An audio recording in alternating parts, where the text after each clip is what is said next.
समूचे भारत में, संपूर्ण भारत में राष्ट्रीय खेल दिवस मनाया जा रहा है। किसके लिए? So that the school going children should understand the importance of the National Sports Day. So for that I would like to call our head girl Gracie Gavin to speak some few words related to the National Sports Day.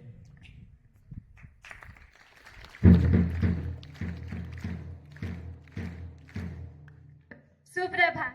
आज 29 अगस्त के दिन भारत में major Dhyanchand के जन्मदिन पर राष्ट्रीय खेल दिवस मनाया जाता है।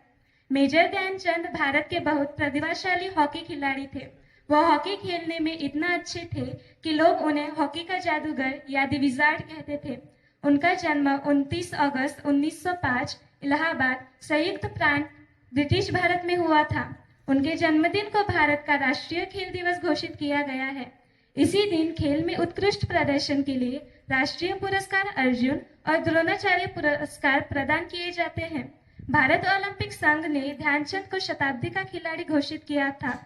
उन्होंने 1928 से 1937 तक लगातार 3 बार ओलंपिक में भारत के लिए स्वर्ण पदक जीते। मेजर ध्यानचंद हॉकी में इतना अच्छे थे कि जर्मनी के नेता एडोल्फ हिटलर भी चाहते थे कि वे उनके देश के लिए खेलें, लेकिन मेजर ध्यानचंद ने यह प्रस्ताव ठुकरा दिया क्योंकि वह भारत से प्यार करते थे और अपने देश का प्रतिनिधित्व करना चाहते थे।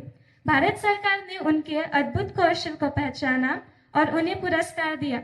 वह भारत के बेहद खास और मशहूर खिलाड़ी थे। मेजर ध्यानचंद के पिता सेना में काम करते थे, इसलिए उनका अलग अलग जगहों तबादला होता रहता था। इस वजह से मेजर ध्यानचंद को 8वीं कक्षा के बाद स्कूल जाना बंद करना पड़ा। एक बार वह अपने पिता के साथ हॉकी खेल देखने के लिए एक आर्मी कैंप में गए। टीम 3 गोल से हार रही थी, इसलिए मेजर ध्यानचंद ने अपने पिता से पूछा कि क्या वह हारने वाली टीम के लिए खेल सकते हैं। उनके पिता ने हाँ कहा और उन्होंने टीम को दिलाने में मदद की। अधिकारी उनके खेल से बहुत खुश हुए और उन्होंने सेना में शामिल होने के लिए कहा।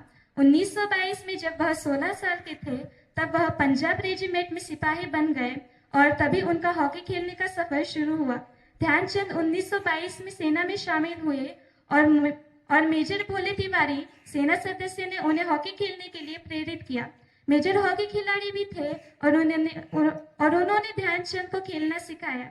ध्यानचंद वास्तव में हॉकी के खेल में इतना अच्छे हो गए कि कई बार मैदान में गेंद हॉकी स्टिक से चिपकाए जाने की आशंकाएं जताई गई।